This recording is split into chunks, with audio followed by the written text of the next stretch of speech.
I'm Lodi Jalsinjari, and I'm the Special Envoy of His Holiness the Dalai Lama, and I'm also the President of the International Campaign for Tibet. I would like to talk to you today about the US Tibetan Resettlement Project. Now, this is one of the important projects that the Tibetan government in exile and its friends in the United States has undertaken.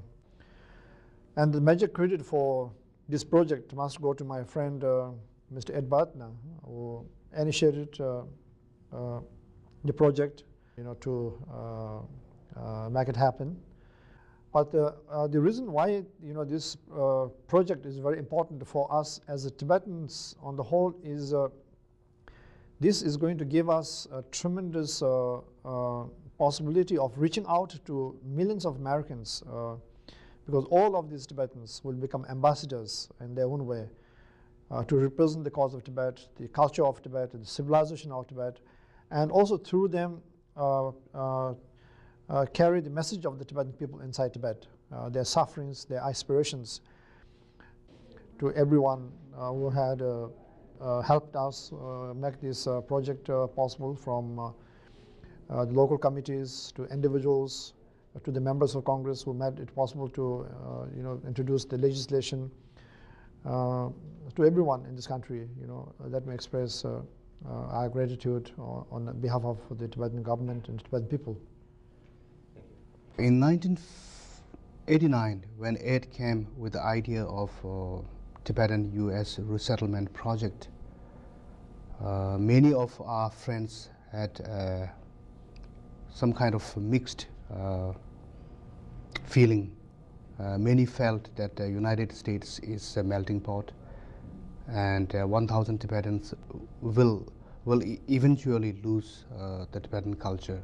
We had a lot of debates within the Tibetan leadership, and finally we have concluded that there are more advantages in bringing 1,000 Tibetans to the States. Although the United States is known as a melting pot, there are so many ethnic community who are doing so well while maintaining, while participating in the American way of life. They are keeping their culture intact. We thought that by bringing an additional 1,000 Tibetans, we will definitely be able to make a difference. I'm sure 1,000 Tibetan people will do very well here in this country. Tibetans are very hard worker and very sincere and law-abiding, and above all, Tibetans are smiling people. And I'm sure the Americans can also learn many things from the Tibetans. This country is known to be a land of opportunity. Since there are lots of opportunities, I'm very confident that the Tibetans will do well. I got this very deep feeling that Tibetans inside of Tibet were extremely limited in the opportunity that they had to preserve their culture, that it was rapidly being destroyed, and that something could be done here in the West, here in the United States of America, for that culture to survive. That if the main body of the culture was being taken apart and destroyed by the Chinese, at least we could plant some germ cells of the culture here in North America that could grow, and over time, over a long period of time, so that it would no longer be just people giving lectures on the Dharma, but it would be a transmission of Tibetan culture in the form of small communities of people living it every day, living this culture every day. Not in a traditional form, not the way it was before 1949, but a form of this culture which is inoculated against materialism and secularism and the modern world, which knows about computers, which has professions such as the professions of law or scholarship or other things like this. we had to make a deal with the Congress that Tibetans would not come into the country as refugees, which they truly are. So we accepted the category of displaced people, which acknowledged the status that Tibetans were not just coming as economic immigrants, that their culture and their way of life had been displaced. So like many other pieces of legislation, there was this huge immigration bill that was for 500,000 visas, 500,000 visas. And we put the Tibetan Immigration Act as a subdivision of the 1990 Immigration Act. But because we're halfway through the resettlement of 1,000 people with almost no money. We have done this with almost no money. If the federal government had financed a refugee program, it would have been about $7,000 per capita that they would be spending on refugee entitlements. We have done this completely in the private sector with no major foundation support or no major government or state funding, largely from the donations of private individuals. And I don't recommend doing this on no money. It would help if we had money to do this. We had an amendment to the Legal Immigration Act of 1990, which was introduced by Congressman Barney Frank, that provided 1,000 immigrant visas for Tibetan refugees living in India and Nepal, and we passed both houses in the Senate. It was signed into law. That is an enormous victory because it is a recognition of the separateness of Tibet and also gives opportunity for more Tibetans to be here. I'm Joe Coleman. I am part of the Office of the U.S. Coordinator for Refugee Affairs. Back in 1988, we invented a program called the Private Sector Initiative. And in, I guess, somewhere along about the first year and a half of that, we were contacted by Ed Bednar and others who were beginning to develop the Tibetan Resettlement Project. And they had heard about our project, and it seemed to be quite close to what they had committed themselves to doing with the Congress. They had, by the way, remarkably wonderful experience because of the interest of the American public in Tibetans. A good experience with the Congress, particularly Barney Frank and a couple of other members who took a great deal of interest in this program. And it was possible, as many of you know, to accomplish something that's rarely accomplished, which is to have a small special bill for a relatively tiny number of people. 1,000 special immigrant visas for Tibetans to come to the United States. I'm Tenzin Tathong. I'm the chairman of the Kashak. The Kashak is the cabinet of His Holiness the Dalai Lama of the Tibetan government in exile. The Tibetan administration did not initiate this project. This project was basically initiated by Tibetans and Americans, and only after it had secured the approval of the United States Congress and the United States government did the Tibetan administration become involved in the selection process. My name is Tenzin Tagla.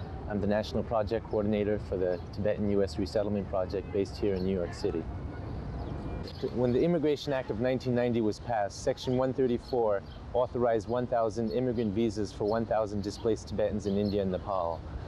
When the State Department came out with its regulations, it had designated the CTA, the Central Tibetan Administration in Dharamsala, as the agent in charge of the whole process. Now the CTA was based in Dharamsala, and the CTA in turn designated the TibetUS Resettlement Project here in the United States as the agent in charge of the whole resettlement process here in the United States.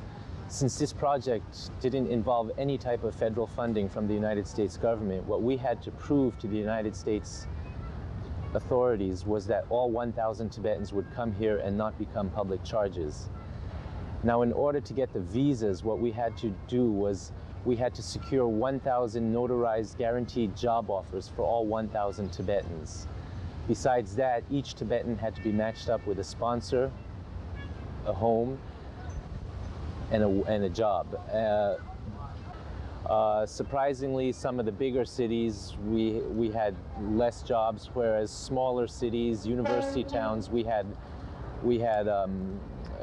many more jobs available than places such as Los Angeles or New York. Dharamsala notified all the Tibetans in India and Nepal about these visas, and it was announced and applications were accepted from Tibetans between the ages of 18 to 45, including some other type of requirements. There were thousands of applications, and to be very fair and unbiased, what the CTA selection committee had decided was to have a lottery. Approximately, I would say, maybe 10,000 Tibetans applied for this program. Now, out of these 10,000 Tibetans, it came out to roughly about 4,500 applications that were qualified to come over in the program. The CTA held its lottery, and consequently 1,000 Tibetans were selected. The Tibetan government in exile has a very good network of administration, and the Tibetans who are scattered all over India and Nepal are under a Tibetan welfare officer or a Tibetan settlement officer who guides them in getting their documents and also preparing themselves for the immigration. I'm Mijo Dorje, His Holiness the Dalai Lama's representative based here in New Delhi. So Department of Home Affairs has sent this application form to individual to fill up the forms. This is normal requirement. But now, instead of this, we have summarized in a very short form. So only this much. We have to prepare 5 copies of this to each applicant and submit it to government. So this is the final process for getting our travel document to go to United States, especially for this immigration. So we have the 15 group people inside the American consulate's office. They are doing their document checking, and around 11 o'clock the consular will call them for the interview, and I'm pretty sure that all the 63 people will be issued visa. I'm Siring Chozom. When I get back to United States, I will work as a nurse because I'm a very professional nurse, and I'll try my best to look after a patient very well. Moreover, I'm very sincere and hard-working person. I got visa consular approved my visa. I'm so happy. When I get back to America, I'll work hard. I'm in front of United States Embassy. I'm just coming out from embassy, and the interview was quite very good and very convincing. And the consular, he too is very good and very good gentleman, and he asked me so many questions which I've given all the answers detailed, and then finally I'm lucky and he has granted me the visa. In the United States is a place where we can do anything else if we can, sir. United States is a place where there is a dignity of labor which is not in India, sir. And what I want to do there is, first thing is I want to help my parents, I will help my families, and the next is I want to help my countrymen, and I want to work for the cause of my nation, sir. My name is Paldin Gutup.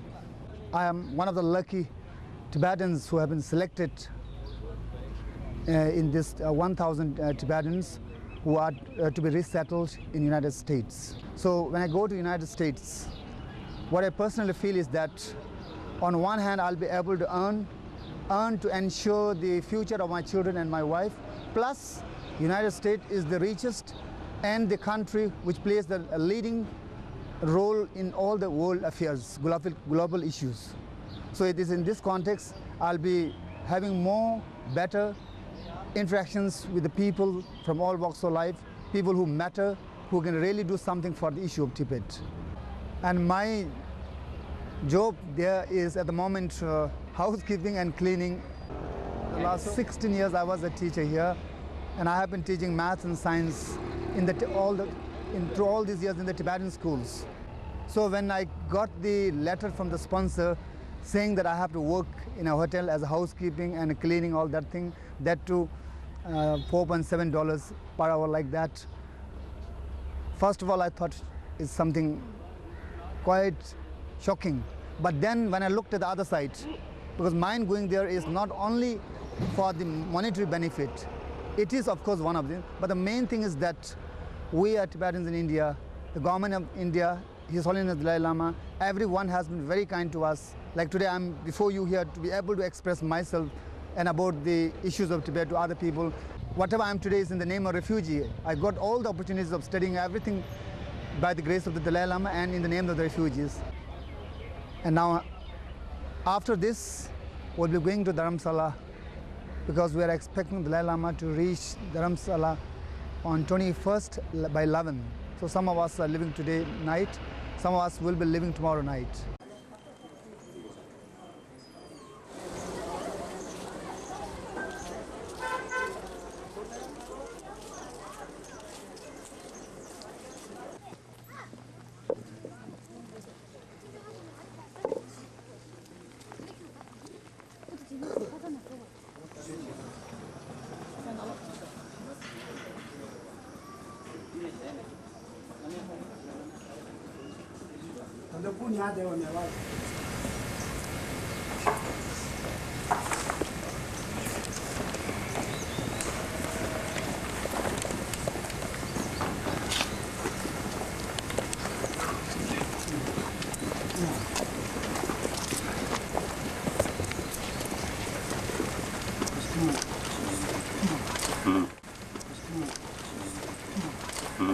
Usually.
What is happening now is that under the Office of Tibet, there will be a whole new office set up. This office is going to be called the North American Tibetan Community Assistance Program. And this office will be administered by Nyana on behalf of the Office of Tibet. Now, Nyana is the New York Association for New Americans, which is the largest resettlement agency here in the United States. It's based here in New York, and it's been very involved with our New York cluster site. It has been the institutional sponsor for the 80 Tibetans who came here to New York. So now basically this office is going to be it's going to be our community office here in the United States and Canada as well. We are an organization that has been resettling refugees in this country, in the New York metropolitan area, since 1949. And the organization was established at that time to receive and resettle the thousands of displaced persons who were coming out of the refugee camps in Eastern Europe, having survived the Holocaust. Obviously, the organization is one that is run under Jewish auspice, and it receives its funding both from the federal government and from the Jewish community. And the refugees who come here receive a whole host of survival services, everything from short-term financial assistance to English as a second language, counseling, case management, health care, housing location assistance, vocational services of all kinds, and ultimately job placement. It was within that context that we began with the U.S. Tibet Resettlement Project in greeting what is now about 80 newcomers from Tibet into the New York area. And as I think about this project, and I think about entering the second stage, a stage of family reunification and community development for the new arrivals, the 1,000 who have come here in the past year. I came here in the third group of resettlement project. In the United States, we have to take everything very fast. We have to run after the time. Like when I woke up, I woke up at 6 o'clock, and I catch my train at 7. If I miss that train, means I will be late for the work. So we have to catch the time. Like whereas in India and Nepal, we don't have that much of, we don't have to do that quick. My name is Dikichan Jamtso. I am the coordinator for the Connecticut cluster site. The Tibetan Resettlement Project will have a very, very strong impact on the Tibetan community, even in India. 小曹，你手说起啊，钱打的，你这是的，来继续吧。